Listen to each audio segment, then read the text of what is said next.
Yeah, it's exciting times for us at Snap. Recently, in the last couple of weeks, we launched what we call our Snap Advanced Partner Program. And so this is a benefit for our most strategic agencies where they get access to our premium services, access to exclusive betas, the ability to influence our product roadmap.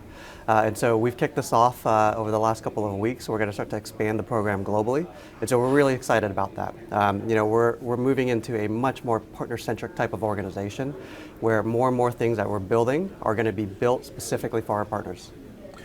So tell us about influencer marketing. We've heard about it forever. It's been around as long as the internet, but it seems like there's a new emphasis on it. In fact, even agencies are building practice areas around it. What's happening with influencer marketing or influencers, and what are you guys doing with them?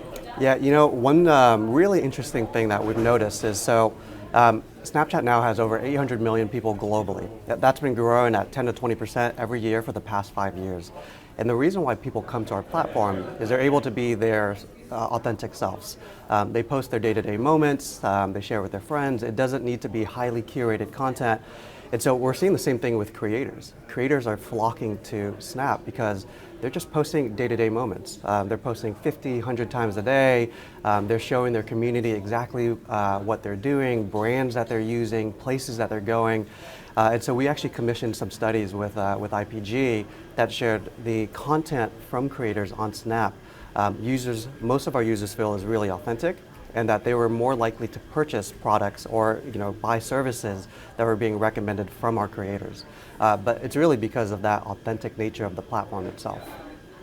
Tell us about the form factor of how creators kind of partner with marketers on the platform. What does that look like? Yeah, there's a couple interesting things that we've done. We've partnered with a number of influencer agencies. We launched what we call Collab Studio. We also launched our creator APIs. And so these creator agencies are now integrating into our APIs to get insights into the audiences that they can reach from the various creators. Creators have ads that will show up in between their stories, and they have a rev share program with us. And so there's a ton of investment that we're starting to put into this, and more creators are starting to come from other platforms back onto Snap. So where do things stand in terms of product development and what we can expect in the months ahead? Yeah, there's a lot of exciting things in the months ahead.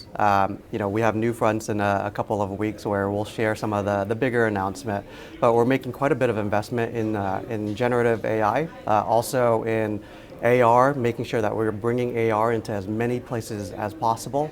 And we're launching more takeover products. And so over the last year, we've launched first stories, we've launched first commercials, and so expect more to come from us in terms of like national takeovers that we do. I think where we are really excited about is the investments that we're continuing to make to help users feel more connected with their friends and family. That's why people come to Snap. It's a place where they feel they can connect the most, communicate the most with their closest friends and family.